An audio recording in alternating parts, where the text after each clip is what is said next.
Pada slide ini, kita membahas data leakage, salah satu kesalahan paling berbahaya dalam proyek klasifikasi. Data leakage terjadi ketika model secara tidak sengaja menggunakan informasi yang seharusnya belum tersedia pada saat prediksi dibuat. Akibatnya, performa model terlihat sangat bagus di notebook, tetapi gagal ketika diterapkan pada kondisi nyata. Contohnya pada kasus kredit, model memprediksi gagal bayar menggunakan fitur yang sebenarnya baru muncul setelah keterlambatan terjadi. Pada kasus bansos, model memakai variabel yang dibuat berdasarkan keputusan verifikator setelah survei lapangan. Ini membuat model seolah-olah pintar, padahal sebenarnya mendapat bocoran informasi masa depan. Untuk mencegahnya, setiap fitur harus diaudit. Apakah informasi ini tersedia saat prediksi dibuat? Selain itu, penggunaan pipeline penting agar pre-processing hanya dilakukan pada data training. Pada slide ini, kita membahas missing value atau nilai hilang dalam data. Dalam data nyata, nilai hilang hampir selalu ditemukan, sehingga mahasiswa tidak cukup hanya mengetahui cara menghapus baris kosong. Mereka perlu memahami mengapa data hilang dan bagaimana dampaknya terhadap model klasifikasi. Terdapat beberapa jenis missing value. Pertama, missing completely at random, yaitu nilai hilang yang tidak berkaitan dengan variabel lain, sehingga imputasi sederhana seperti mean atau median biasanya masih aman. Kedua, missing at random, yaitu nilai hilang berkaitan dengan variabel lain yang terobservasi sehingga imputasi berbasis model bisa lebih tepat. Ketiga, missing not at random, yaitu nilai hilang berkaitan dengan nilai itu sendiri. Dalam beberapa kasus, nilai hilang justru dapat menjadi sinyal penting bagi model. Pada slide ini, kita membahas encoding variabel kategorikal. Banyak data sosial ekonomi di Indonesia berisi variabel kategorikal, seperti jenis pekerjaan, tingkat pendidikan, wilayah, status rumah, atau jenis usaha. Karena sebagian besar model machine learning bekerja dengan data numerik, maka variabel kategorikal perlu diubah terlebih dahulu melalui proses encoding. Salah satu metode yang umum digunakan adalah one-hot encoding, yang cocok untuk kategori nominal tanpa urutan alami, tetapi bisa membuat dimensi data menjadi sangat besar jika jumlah kategorinya banyak. Metode lain adalah ordinal encoding, yang hanya tepat jika kategori memang memiliki urutan, misalnya SD, SMP, SMA, dan S1. Ada juga target encoding yang efektif untuk kategori dengan banyak level, tetapi rentan menyebabkan data leakage jika tidak dilakukan dengan benar. Pada slide ini, kita membahas scaling dan normalisasi dalam proses pre-processing data. Tidak semua algoritma membutuhkan scaling, tetapi beberapa algoritma sangat sensitif terhadap skala variabel. Scaling diperlukan agar fitur dengan nilai besar tidak mendominasi proses pembelajaran model. Contohnya, logistic regression sangat dipengaruhi oleh skala variabel, sehingga scaling biasanya wajib dilakukan. SVM juga membutuhkan scaling karena model ini bekerja berdasarkan margin. Begitu pula model berbasis jarak seperti KNN, karena perhitungan jarak akan bias jika satu variabel memiliki skala jauh lebih besar. Sebaliknya, algoritma berbasis pohon seperti decision tree, random forest, dan gradient boosting umumnya tidak terlalu membutuhkan scaling. Dari sini, mahasiswa perlu memahami bahwa pre-processing harus disesuaikan dengan algoritma yang digunakan, bukan diterapkan secara otomatis pada semua kasus.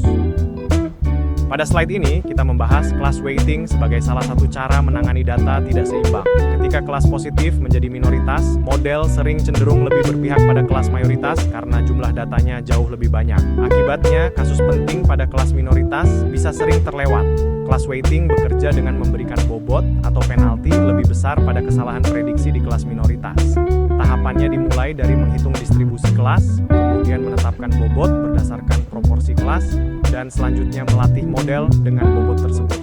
Di scikit-learn, pendekatan balance dapat digunakan untuk menghitung bobot secara otomatis. Keunggulan class weighting adalah tidak perlu mengubah dataset seperti pada resampling, sehingga lebih sederhana. Teknik ini juga efektif sebagai baseline awal sebelum mencoba metode yang lebih kompleks. Pada slide ini, kita membahas oversampling dan undersampling sebagai teknik untuk menangani ketidakseimbangan kelas. Selain class weighting, resampling dapat digunakan agar model lebih mampu mempelajari pola pada kelas minoritas. Oversampling dilakukan dengan menambah contoh dari kelas minoritas, sehingga model lebih sering melihat pola kasus yang jarang muncul. Namun jika dilakukan secara sembarangan, misalnya hanya menggandakan data yang sama, metode ini dapat meningkatkan risiko overfitting. Salah satu pendekatan yang lebih baik adalah SMOT, yaitu membuat contoh sintetis baru berdasarkan interpolasi antar tetangga terdekat. Sebaliknya, undersampling dilakukan dengan mengurangi contoh dari kelas mayoritas. Cara ini dapat mempercepat pelatihan, tapi berisiko membuang informasi penting. Karena itu, Teknik penyeimbangan kelas harus dipilih sesuai konteks dan dievaluasi dengan hati-hati. Pada slide ini, kita membahas cost-sensitive classification, yaitu pendekatan klasifikasi yang mempertimbangkan biaya dari setiap kesalahan prediksi. Dalam dunia nyata, tidak semua kesalahan memiliki dampak yang sama. Ada kasus ketika false negatif jauh lebih mahal daripada false positif, dan ada juga kondisi sebaliknya. Misalnya, pada screening medis, melewatkan pasien berisiko dapat berdampak serius, sehingga model perlu meningkatkan recall dengan menurunkan threshold. Sebaliknya, pada investigasi fraud, terlalu banyak false positif dapat membuang waktu dan sumber daya tim verifikasi, sehingga precision perlu ditingkatkan dengan menaikkan threshold. Konsep ini penting bagi mahasiswa karena menghubungkan teori klasifikasi dengan manajemen risiko nyata. Model yang baik bukan hanya memiliki skor tinggi, tetapi juga mampu mendukung keputusan yang sesuai dengan biaya dan konteks masalah. Pada slide ini, kita membahas interpretasi model dan explainability. Model yang akurat belum tentu dapat diterima dalam organisasi jika hasilnya tidak bisa dijelaskan dengan baik. Dalam konteks kebijakan publik, kesehatan, keuangan, dan pendidikan, kemampuan menjelaskan alasan prediksi menjadi sangat penting. Beberapa model bersifat intrinsik interpretatif seperti logistic regression dan decision tree. Logistic regression dapat dijelaskan melalui koefisien, sedangkan decision tree dapat dipahami melalui struktur pohon keputusan. Namun, model yang lebih kompleks seperti random forest, gradient boosting, dan neural network sering memerlukan alat tambahan seperti SHAP atau LIME agar hasil prediksinya dapat diinterpretasikan. Selain aspek teknis, mahasiswa juga perlu memahami pertanyaan etis. Apakah pengguna akhir berhak mengetahui alasan prediksi, dan apakah model cukup transparan untuk diaudit? Pada slide ini, kita membahas feature importance, yaitu cara untuk mengetahui fitur mana yang paling berpengaruh dalam keputusan model klasifikasi. Feature importance membantu kita memahami kontribusi setiap variabel terhadap akurasi prediksi. Namun, mahasiswa perlu mengingat bahwa fitur yang dianggap penting oleh model tidak selalu berarti memiliki hubungan sebab akibat. Misalnya, sebuah fitur bisa terlihat dominan karena memiliki kontribusi prediktif yang tinggi, bukan karena fitur tersebut benar-benar menyebabkan hasil tertentu. Dalam konteks sosial ekonomi Indonesia, wilayah tempat tinggal atau jenis pekerjaan bisa tampak sangat penting dalam model, tetapi fitur tersebut mungkin hanya menjadi proksi dari faktor lain seperti akses pendidikan, jaringan ekonomi, atau ketimpangan historis. Karena itu, pada level magister penting membedakan antara prediksi dan inferensi kausal sebelum menarik kesimpulan dari model.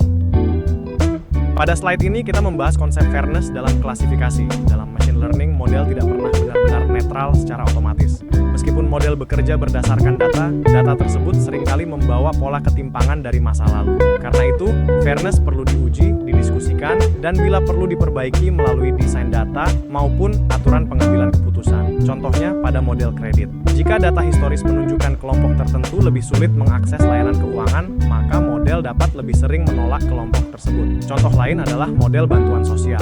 Jika data training lebih banyak berasal dari wilayah perkotaan, maka model bisa kurang akurat untuk wilayah terpencil. Sebagai mahasiswa S2, penting untuk memahami cara menguji fairness antar kelompok demografis, serta mendiskusikan dampaknya secara kritis sebelum model digunakan dalam keputusan nyata.